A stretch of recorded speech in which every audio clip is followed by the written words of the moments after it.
저는 이제 컨텍스트 스위칭이 왜 비효율적인가에 대해서 발표를 하게 됐고요. 문제 상황부터 말씀을 드리자면 이제 페스타북의 개발자는 모두 백수이거든요. 그래서 저희는 좀 서버 비용이 부담스러웠습니다. 그래서 의사결정 과정에서 스케일 다운을 하자라는 의견을 냈어요. 그래서 단순히 사양을 낮추는 데서 끝내기보다는 동일하거나 더 낮은 사양에서 성능 대비 좀 가성비를 끌어올릴 수 있는 방법이 뭐가 있을지에 대해서 고민을 좀 했는데, 그 결과 이제 좀 전 서버를 좀 튜닝을 하려고 했었고요. 그래서 뭐 히카리 CP, JDBC, MySQL, 톰캣, GC까지 다 이제 좀 살펴봤었는데, 어, 여러 튜닝 중 가장 큰 성능 향상 과정에 톰캣의 스레드 풀을 조정을 했던 거거든요. 그게 기본값이 200이었는데 이거를 저희가 사양을 2코어를 사용하고 있어요. 그래서 15로 줄인 변경이 가장 큰 성능 향상을 가져왔었습니다. 이 튜닝만으로 TPS가 9.1% 향상이 됐고, 피고 지연 시간이 2초에서 1초, 피고구는 3초에서 1초로 감소를 했었습니다. 네, 여기서 의문이 들었던 게 스레드만 줄였을 뿐인데 이러한 결과가 어떻게 가능했을까에 대한 의문이 좀 들었어요. 그리고 이 질문 자체도 뭔가 면접 질문으로 자주 나올 것 같은 그런 질문이기도 해서 옛날에도 한번 받아본 적이 있어서 이걸 주제로 선택하게 되었습니다. 사전 지식이 좀 다들 아실 거예요. 뭔가 공부를 학교에서 열심히 하셨으면 아실 것 같긴 한데 저는 조금 관련 수업을 잘 안 들었어서 네, 이번에 좀 이번 기회로 좀 정리를 했습니다. CPU는 아까 말씀드렸던 것처럼 신빙성 있는 문서 찾기가 엄청 힘들었어요. 뭔가 벤더사에서 굳어진 표현들도 있고 막 그래가지고 딱 검색을 했을 때도 블로그만 나오는 그런 형태로 진행이 됐었는데, 그래서 이 이미지들이 원본 출처가 명확하지가 않고요. 그리고 특정 벤더에서 공식적으로 제공한 아키텍처 다이어그램도 아니어서 좀 개념 이해를 돕기 위한 설명용이라고 이해하시면 될 것 같아요. 일단 컴퓨터 구조부터 간단하게 살펴보자면, 컴퓨터 구조는 저희가 네 가지 구성 요소 역할을 나누어서 설명할 수 있을 것 같은데요. CPU가 있고요. CPU는 명령을 해석하고 데이터를 처리하는 중앙 처리 장치이고, 메모리 같은 경우는 프로그램과 데이터를 저장하는 장치, 그리고 여기 IO가 있죠. 저희 마우스, 키보드, 모니터, 그리고 디스크 같은 경우도 사실 IO 장치이고요. 그래서 컴퓨터와 외부 장치 간의 이제 데이터 교환을 담당하는 친구들입니다. 그리고 시스템 버스는 이런 것들을 연결해서 데이터 전송을 실제로 수행하는 경로라고 이해하시면 될 것 같습니다. CPU 구성 요소를 봤는데요. 이게 일반화된 그림이라고 하더라고요. 뭐가 많죠? 근데 여기 보시면 뭐 ALU도 있고 에런 캐시, 뭐 L2 캐시, 레지스터들이 싹 다 있고 뭐 이런 걸 보실 수 있는데 사실 다 알면 좋겠지만 그러려면 전과를 하는 게 빠를 것 같아서 여기서는 이제 백엔드 개발자 관점에서 필요한 범위만 정리를 하겠습니다. CPU 내부에는 이제 연산 제어, 저장, 연결 이렇게 네 가지 역할로 나눠볼 수 있고요.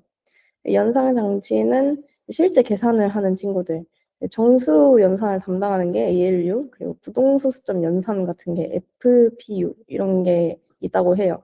이거는 그냥 넘기시면 될 것 같고요. 그리고 제어 장치에는 명령어를 해석하고 실행 순서를 제어하는 그런 장치들인데 이따가 설명드릴 주소 변환을 제어하는 MMU라는 친구가 여기에 해당됩니다. 레지스터 파일 같은 경우는 CPU 내부에 존재하는 초고속 저장소 있잖아요. 뭔가 엄청 로우 레벨 그 언어들 보면 뭐 맨 왼쪽에 있는 친구에다가 계속 뭔가 저장하는 형태로 그 연산을 진행하잖아요. 근데 그런 거를 이제 좀 임시로 저장하는 라고 생각하시면 될 것 같습니다. 그리고 오늘 사실 스포긴 한데 오늘 거의 가장 메인인 캐시 계층인데요. 네, L1 캐시, L2 캐시, 뭐 L3 캐시 이런 게 있는데 커질수록 느려집니다. 가장 빠른 캐시고 코어당 존재를 하고요. L2 캐시는 또 설계상 코어당 존재할 수 있고 공유될 수도 있다고 해요. L3는 요즘에 잘 설계되지 않는다고 하는데 이거는 사실 정확한 건 아니어서 넘어가도록 하겠습니다. 인터커넥트는 뭐 경로 같은 거라고 생각하시면 될 것 같습니다. 그래서 백엔드 개발자가 알아야 되는 CPU 구조는 약간 요 정도일 것 같은데요. 프로세서라는 친구가 있고요. 그리고 그 CPU 뭐 내부에 그 CPU의 핵심 요소인 뭐 코어라고 하죠. 가장 중요한 친구고 이제 캐시가 있고 그리고 메모리가 있습니다. 이 친구는 이제 시스템 버스를 타서 가야 되는 그 메모리 저장 장치라고 이해하시면 될 것 같습니다. 그리고 이제 컴퓨터 메모리 계층 이거는 옛날에 노란 거에서도 한번 본 것 같은데 이제 레지스터, 뭐 캐시, 메인 메모리 이 순으로 좀 빠르고 SRAM, 뭐 D램이라고도 한대요. 로컬 스토리지는 I/O 장치니까 좀 느릴 것 같고요. 리모트 스토리지는 AWS S3 버켓 이런 거 있잖아요. 네트워크를 타고 저장해야 되는 거. 가장 느리겠죠. 네트워크를 타야 되니까. 그리고 이제 컴퓨터 구조의 핵심인 꽃이라고 할 수 있는 가상 메모리인데요. 조금 중요해서 살짝 설명드리면 이제 프로세서는 원래 가상 주소를 사용을 하죠. 그래서 이 CPU에 있는 아까 MMU 그 변환하는 거 있잖아요. 가상 주소를 물리 주소 변환하는 친구인데 이 친구가 TLB? TLB가 뭐지? 이따 설명드릴게요. TLB를 통해서 물리 주소로 변환을 하고 실제 데이터는 물리 메모리에 존재해요. 이런 구조를 사용하는 이유가 프로세스 간 메모리 보호도 보장하고 스왑 저희 엄청 많이 사용하죠. 이것도 가능하게 하고요. 그래서 물리 메모리 실제로 초과하는데도 사용이 가능하게끔 보이는 그런 것들을 이제 스왑이라 하는데 그것도 사용할 수 있게 하고 그리고 실제 메모리 물리 주소를 알 필요가 없는 이제 추상화된 모델을 제공하기 위해서도 있겠죠. 뭔가 메모리를 직속으로 가리키게 되면 메모리 주소가 바뀔 때 프로그램에 영향이 뭐 간다든지 이런 것들을 좀 해주게 하는 그런 거라고 생각하시면 될 것 같습니다. 그리고 컨텍스트 스위칭은 이제 저희가 CPU가 그러니까 코어 단위겠죠? 하나만 실행할 수 있잖아요. 그래서 여러 작업을 동시에 처리할 수 있게 보이기 위해 하는 건데 저는 이제 크롬 탭이 엄청 많이 떠 있거든요. 근데 그런 것도 계속 이제 CPU가 연속으로 처리를 하면서 컨텍스트 스위칭을 하면서 동시에 할 수 있게끔 보이는 게 컨텍스트 스위칭이라고 합니다. 기본 지식이 좀 많아서 빨리빨리 설명을 드렸는데 이제 그 CPU가 프로세스 실행 멈추고 다른 프로세스를 실행하기 위해 작업을 계속 바꿔 끼는 걸 컨텍스트 스위칭이라고 합니다. 네, 많죠. 그래서 컨텍스트 스위칭이 왜 비효율적인가? 혹시 그 면접 질문으로 이렇게 질문을 받으면 뭐라고 하실 것 같으세요? 다들?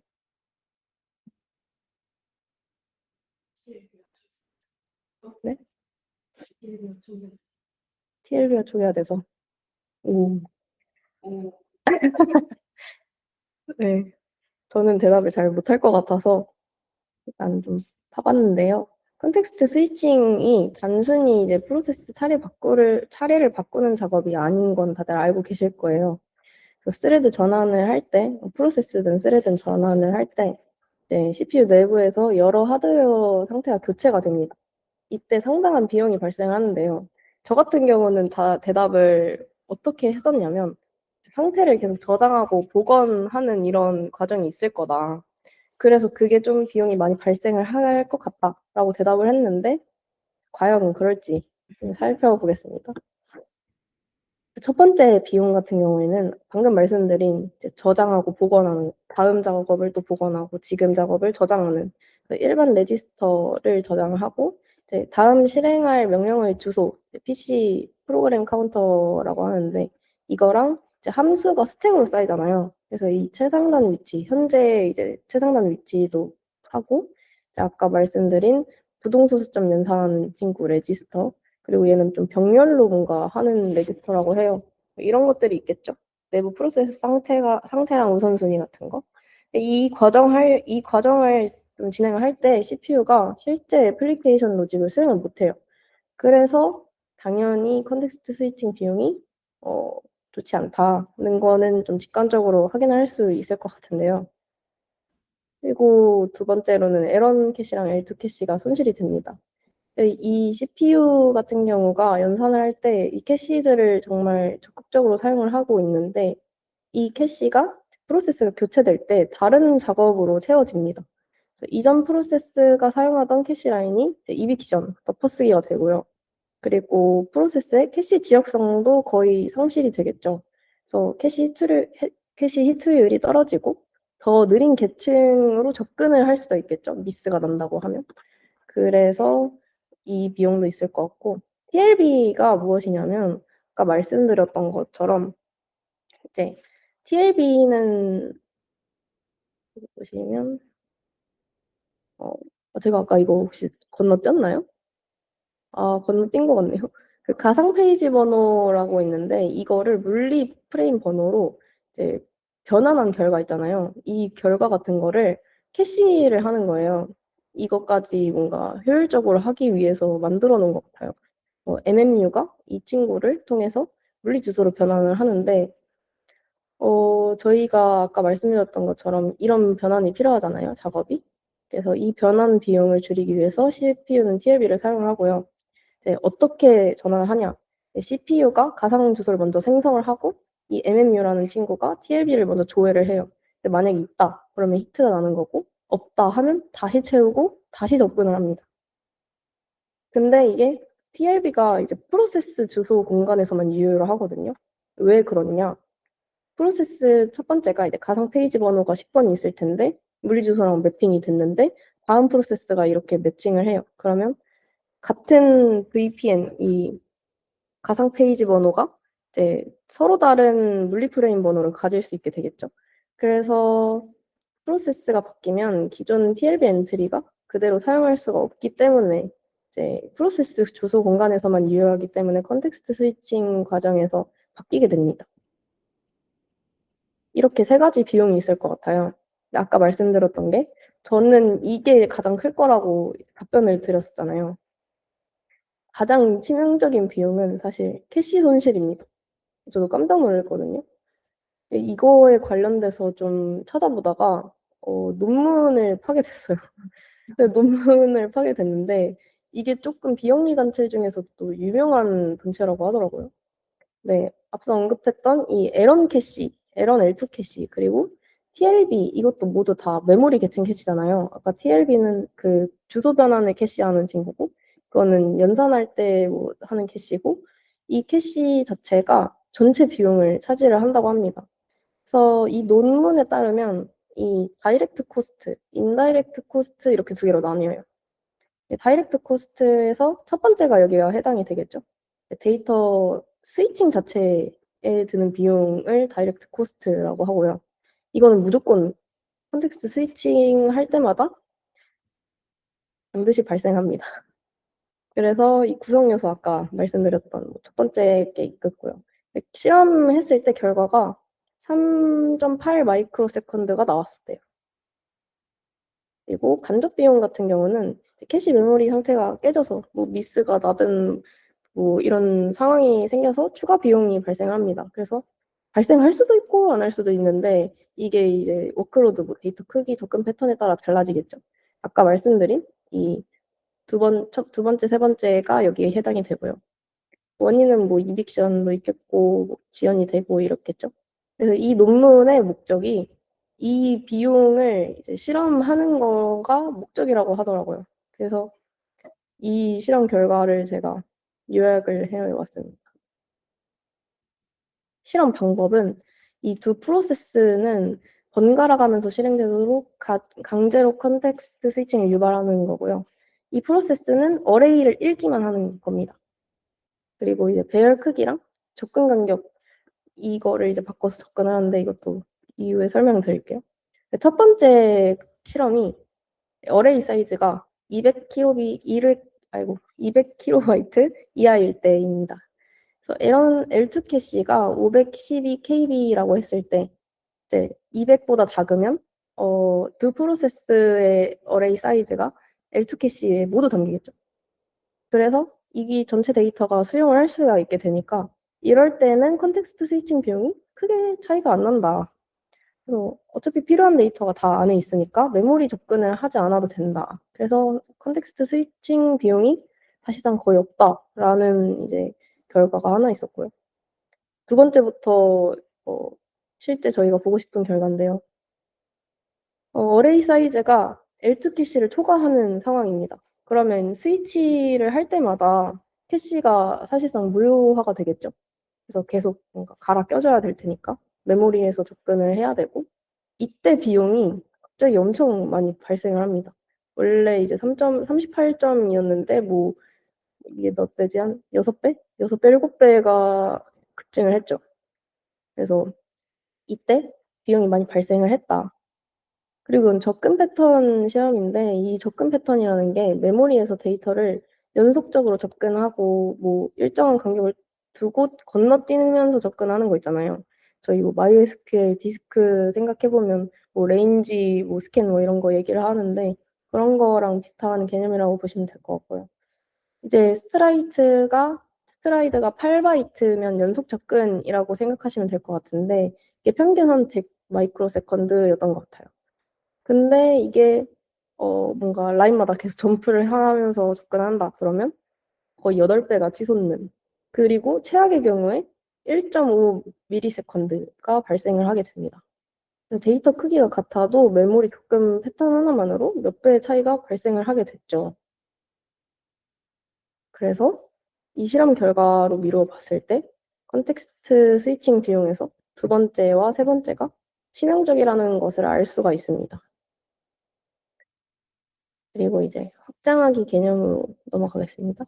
많이는 없는데요. 저는 이제 사실 스레드 풀을 바꾸면서 컨텍스트 스위칭이 어떤 차이가 있는지에 대해서 알아보다가 프로세스까지 간 거라서, 프로세스와 스레드 컨텍스트 스위칭 차이가 있나라는 고민을 좀 했었어요.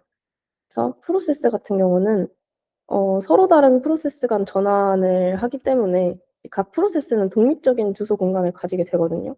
그래서 전환 시 이게 TLB 플러시, 이 TLB를 뭐 새로 갈아 껴주는 작업을 전통적으로는 플러시라고 했고, 최근에는 이런 방식을 사용한다고 하는데 정확히는 모르겠지만 조금 더 효율적인 것 같아요. 근데 이런 거를 통해서 TLB를 비워줘야 된다인데, 스레드 같은 경우는 프로세스 내부에서 그 메모리 주소 공간을 공유를 하잖아요. 그래서 일반적으로는 TLB를 비워줄 필요가 없다. 그래서 한 TLB를 변환하는 그런 작업에서의 비용만 조금 줄어들지 않을까. 그래도 L1 캐시, L2 캐시 비용도 있을 거고, 아까 보셨던 것처럼 비용이 그렇게 엄청 많이 차이가 나는 걸 봤을 때 어쨌든 컨텍스트 스위칭 자체는 비싸다라는 게 결론이 날 수 있었고요. 그 결론이 사실은 매우 중요한 자원입니다. 저는 그래서 이번 글을 준비해 오면서 정말 캐시가 중요하겠구나. 어떻게 이런 유의미한 차이를 낼 수 있었을지에 대한 걸로 사실 저는 컨텍스트 스위칭이 이제 이 상태 저장 복원 때문에 일어나는 줄 알았는데, 이제 비용이, 근데 사실 캐시 손실이 매우 크다라는 것을 알게 되어서 좀 신기했습니다. 제 발표는 여기까지이고요. 사진은 모두 블로그고, 논문을 좀 많이 참고했다는 사실, 그래서 신뢰성이 있을 수 있다는 사실을 일단은 알려드리고 발표를 여기까지 마치도록 하겠습니다.